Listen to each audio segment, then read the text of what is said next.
लोकसभा के समय आधी भीड़ थी तो भी आपने बीजेपी को चुनाव जिता दिया था। मैं आपको धन्यवाद करने आया हूं। मेरी बातों पर भरोसा करके आपने पलामू में भी और पूरे झारखंड में भारतीय जनता पार्टी को लोकसभा में अभूतपूर्व विजय दिला दिया था और इसके लिए मैं आपका हृदय से आभार व्यक्त करता हूं। मैं आपका अभिनंदन करता हूं। और आज इस चुनाव की मेरी पहली सभा जहां मेरी नजर पहुंच सकती है, मुझे माथे ही माथे नजर आ रहे हैं। हवा का रुख किस तरफ है, इसका पूरा अंदाज आ सकता है। भाइयों बहनों, मैं कुछ दिनों से विदेश यात्रा में था, लेकिन जहां भी गया मेरे दिल में हिंदुस्तान का गांव, हिंदुस्तान का गरीब, हिंदुस्तान का किसान, यही मेरे दिलों में था।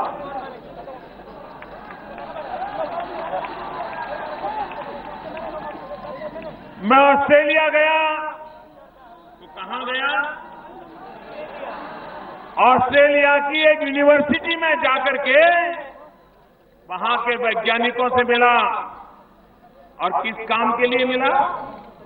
मैंने कहा, भाई हमारे किसान चावल की खेती करते हैं, चने की खेती करते हैं, मूंग की खेती करते हैं, अरहर की खेती करते हैं, लेकिन 1 एकड़ भूमि में जितनी पैदावार होनी चाहिए उतनी नहीं होती है। अब भूमि तो बढ़ने वाली नहीं है, उतनी ही भूमि में परिवार चलाना है, तो प्रति एकड़ हमारा उत्पादन कैसे बढ़े, उसके लिए क्या वैज्ञानिक तरीके हो। और मेरे झारखंड के मेरे किसान भाइयों बहनों और मेरे हिंदुस्तान के किसान भाइयों बहनों, हमने वहां के यूनिवर्सिटी के वैज्ञानिकों के साथ मिलकर के उस संशोधन को, काम को आगे बढ़ाने का तय किया है, जिसके कारण मेरे भारत के छोटे किसान, गरीब किसान, वे कम जमीन हो तो भी ज्यादा उत्पादन करें, ताकि उनके परिवार को कभी दुख के दिन देखने की नौबत न आए। ये काम मैंने ऑस्ट्रेलिया में जाकर के किया।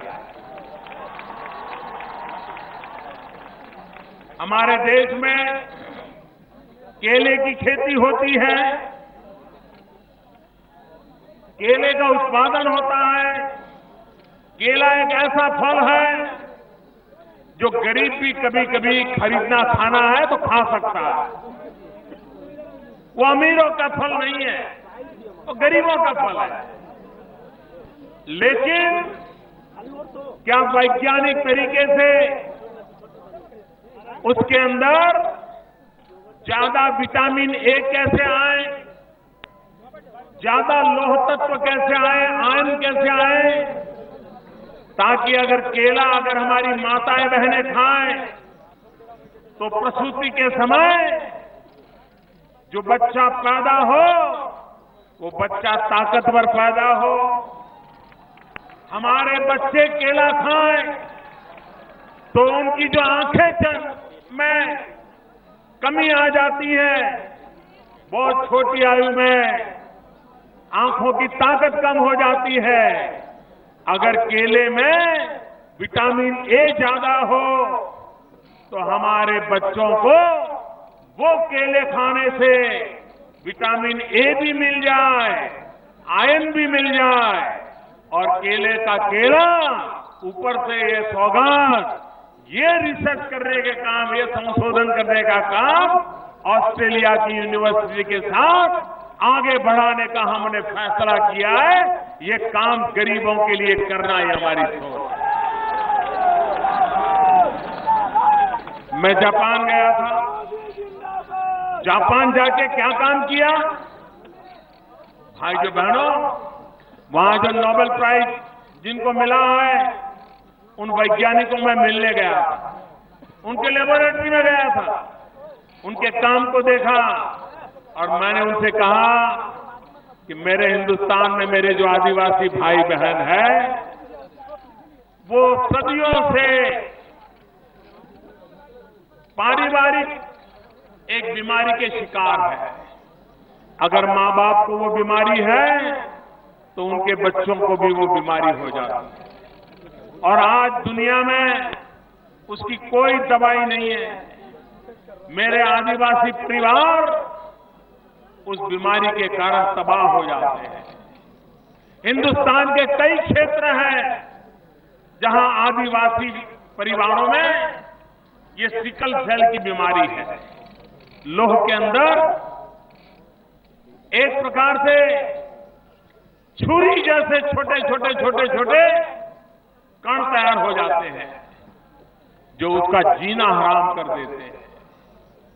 मैंने उन नोबेल प्राइज विनर वैज्ञानिकों को मिला था जापान में और मैंने उनसे आग्रह किया था कि आप ऐसा रिसर्च कीजिए, ऐसा संशोधन कीजिए, भारत खर्चा करने के लिए तैयार है ताकि उस दवाई के कारण मेरे आदिवासी परिवार, चाहे वो महाराष्ट्र में हो, गुजरात में हो, मध्य प्रदेश में हो, राजस्थान में हो, छत्तीसगढ़ में हो, झारखंड में हो, उनको इस सिकल सेल की बीमारी से मुक्त किया जाए। और मुझे उन्होंने आश्वासन दिया है वे इस पर काम करेंगे, खोजेंगे, दवाई बनाने का प्रयास करेंगे। और मेरे भाइयों बहनों, मेरे आदिवासी भाइयों बहनों, मुझे आशीर्वाद दो, उन वैज्ञानिकों को आशीर्वाद दो ताकि ऐसी दवाई निकले कि सदियों से मेरे जो आदिवासी भाई बहन परेशान है वो उससे मुक्ति मिल जाए, वो उससे बाहर आ जाए। ये काम ये कर रही है सरकार। Let's quickly cut back to Prime Minister Narendra Modi addressing a rally in Jharkhand. और इसके लिए मुझे इस चुनाव में झारखंड में सेवा करने का अवसर दीजिए, इसलिए मैं आज आपके पास आया हूं।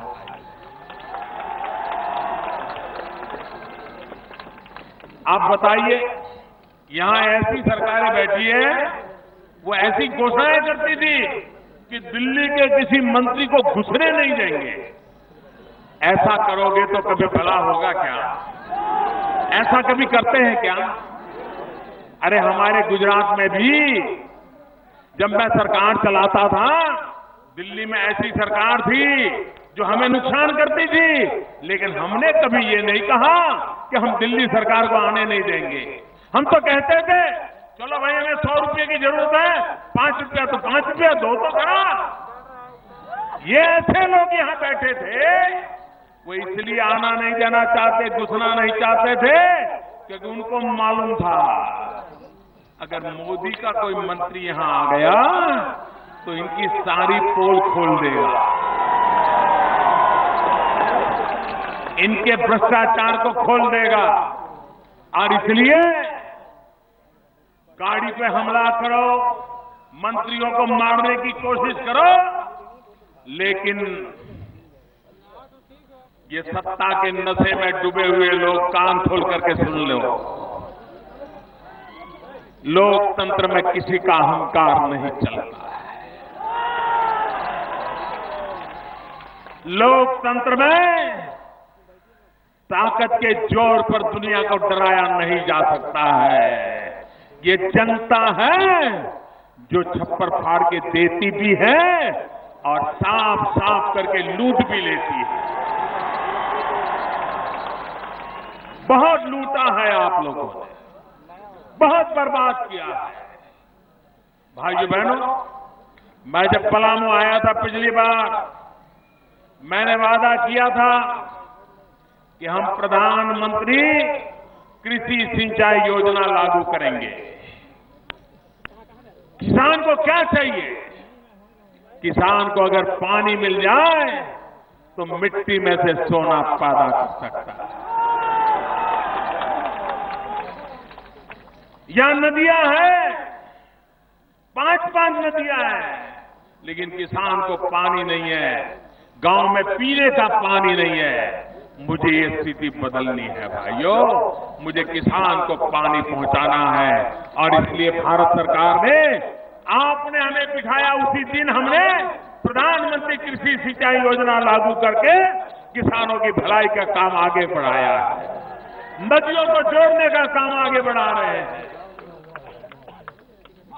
आप मुझे बताइए, इतने सालों से किसान यहां का सरकारें मांग कर रही थी कि भाई हमारे कोयले पर हमको कुछ पैसा मिलना चाहिए। हमारी सरकार ने फैसला कर लिया कि कोयले के अंदर से रॉयल्टी जो होगी उस पर राज्य सरकारों का भी अधिकार होगा। ऐसा बड़ा महत्वपूर्ण निर्णय हमने कर लिया भाई। आप मुझे बताइए भाइयों, क्या कारण है कि भवनाथपुर में बिजली के कारखाने का शिलान्यास तो हो, लेकिन गाड़ी आगे न बढ़े? क्या कारण है? ये बढ़ना चाहिए कि नहीं बढ़ना चाहिए? बढ़ना चाहिए कि नहीं बढ़ना चाहिए?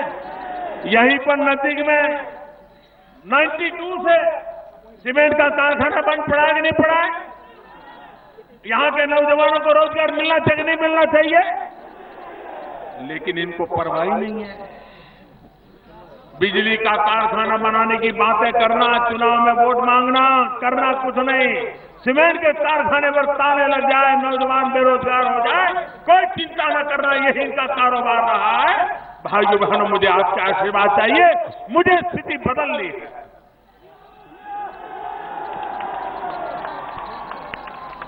भाइयों बहनों,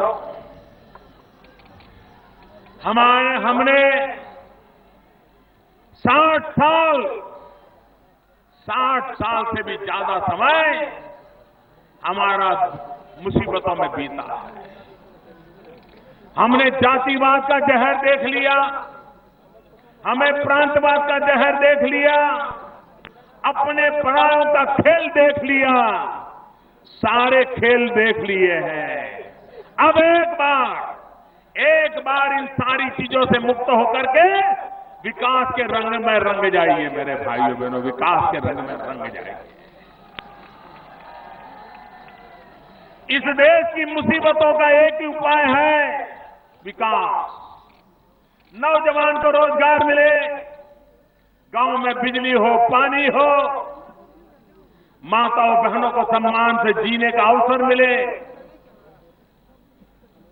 आप हैरान होंगे, अब तक देश के प्रधानमंत्री आए तो बहुत बड़ी बड़ी बातें करके गए। हम ये करेंगे, हम वो करेंगे, हम दिखना करेंगे, हम फलाना करेंगे। पता नहीं क्या क्या वादे किए थे, मैं दोहराना नहीं चाहता हूं। मैं ऐसा प्रधानमंत्री आया हूं जो बड़ी बड़ी बातें नहीं करता।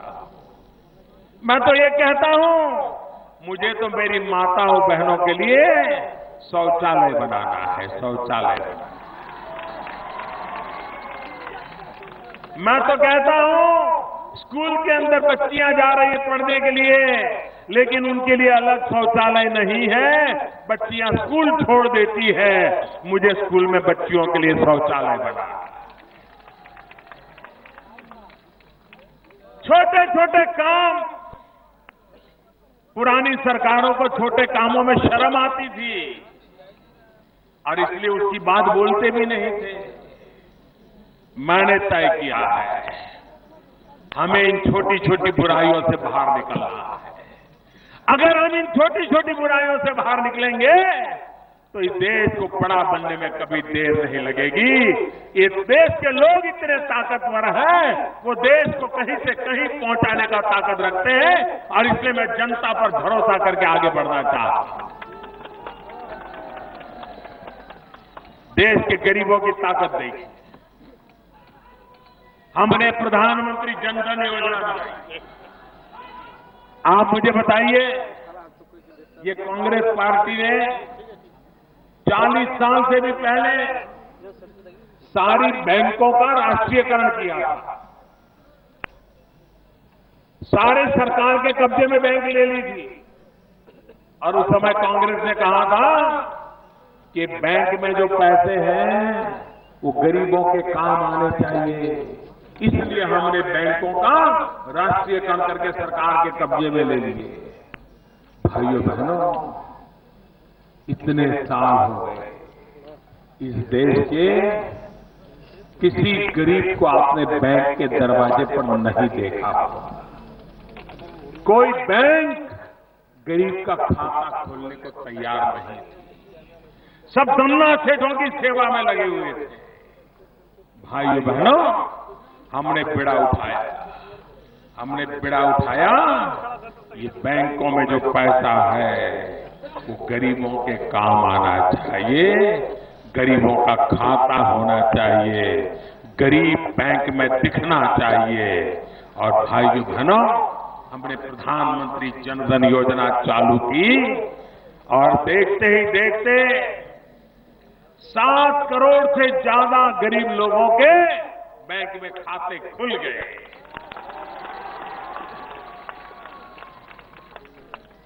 जो काम 60 साल में नहीं हुआ, वो काम 60 दिन में हमने करके दिखाया।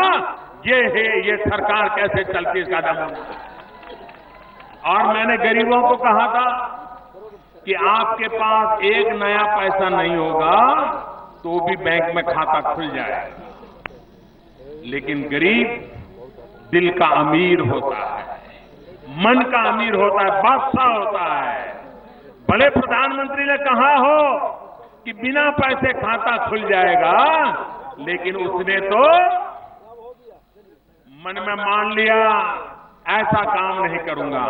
उसने किसी ने 50 रुपया बैंक में रखे, किसी ने 100 रुपया रखे, किसी ने 200 रुपया रखे। मेरे गरीब भाइयों ने जो खाते खुलवाए ना बैंकों के अंदर, 7,000 करोड़ रुपया गरीबों ने जमा किया। 7,000 करोड़ रुपया। ये गरीबों की अमीरी है, दिल की अमीरी है। और हमने भी तय किया है, अब बिचौलिए बांध गरीबों को जो मदद करनी है, सीधी इस बैंक के खाते में पैसे डालेंगे, सीधे उसके घर जाएंगे पैसे, बीच में कोई नहीं। और इसलिए काम चालू किया है। आने वाले दिनों में देखेंगे आप, इसका फायदा आपको नजर आएगा। इतना ही नहीं, हमने ये भी कहा कि जो भी गरीब का बैंक में खाता खुलेगा, उसके साथ उसका 1 लाख रुपए का अकस्मात का बीमा उतार दिया जाएगा। अगर उसके परिवार में कोई संकट आया तो 1 लाख रुपया तुरंत उसको मिल जाएगा। ये काम पहले किसी सरकार ने सोचा नहीं, ये गरीबों का भला करने वाली सरकार है, उसने सोचा। इतना ही नहीं भाइयों, अगर गरीब के घर में बेटी बड़ी हुई है, बेटी की शादी करनी है, पैसे थोड़े बचा के रखे हैं, लेकिन अगर घर में कोई बीमारी आ जाए, सारे पैसे दवाई में चले जाएं और नौजवान बेटी बेचारी कमारी रह जाए, गरीब क्या करेगा? एक बीमारी घर में आ जाए, गरीब के सारे सपने खत्म हो जाते हैं। इस बीमारी के समय गरीब का कौन? भाइयों बहनों, ने तय किया, ये प्रधानमंत्री जन धन योजना में जो खाता खोलेगा, 30,000 रुपये तक बीमारी का खर्चा सरकार उठाएगी। मेरे गरीब को बीमार रहने का कारण नहीं। हमें नौजवान को रोजगार देना, उद्योगों को लाना है। पूरे दुनिया को मैं कह रहा हूं, आइए यहां उद्योग लगाइए, रेलवे की पटरियां लगाइए, रेल चलाइए, हमारे नौजवान को रोजगार दीजिए। भाइयों बहनों, विकास के रास्ते पर देश चल पड़ा। दुनिया पूरी हिंदुस्तान की तरफ देख रही है। हिंदुस्तान तेज गति से आगे बढ़ रहा है। झारखंड पीछे नहीं रहना चाहिए। झारखंड को भी साथ रहना है और मैं आया हूं झारखंड को गले लगाने के लिए। मैं आया हूं झारखंड का भाग्य बदलने के लिए। मुझसे जो हो सके वो करने के लिए आया हूं। भाइयों बहनों, 2 दिन के बाद मतदान है। आपसे मेरा आग्रह है, देखिए हिंदुस्तान में महाराष्ट्र देख लीजिए, गुजरात, राजस्थान, छत्तीसगढ़, जहां जहां आदिवासियों की जनसंख्या ज्यादा है, उन सभी राज्यों ने आदिवासियों ने भारतीय जनता पार्टी को विजयी बनाया है और उन सरकारों ने भी आदिवासियों के कल्याण को प्राथमिकता दी है। मैं आज आपसे आग्रह करने आया हूं, झारखंड भी भारी बहुमत से भारतीय जनता पार्टी की सरकार बनाए, मुझे सेवा करने का अवसर दे, झारखंड का भाग्य बदलने का मौका दे। मेरी नौजवानों से प्रार्थना है कि आने वाले 2-3 दिन जागते रहिए। हर हालत में झारखंड का भाग्य बदलने के लिए पूरी ताकत से मतदान कीजिए, एक अच्छी सरकार बनाइए, भारतीय जनता पार्टी को सेवा करने का मौका दीजिए। बहुत बहुत धन्यवाद आपका। मेरे साथ दोनों मुट्ठी बंद करके बोलिए, भारत माता की। पूरी ताकत से दोनों मुट्ठी बंद करके चारों तरफ से आवाज आए, भारत माता की। वहां दूर जो रोड पे भीड़ खड़ी है, अगर उनको सुनाई देता है तो उनको भी मैं कहता हूं, भारत माता की, भारत माता की। बहुत बहुत धन्यवाद।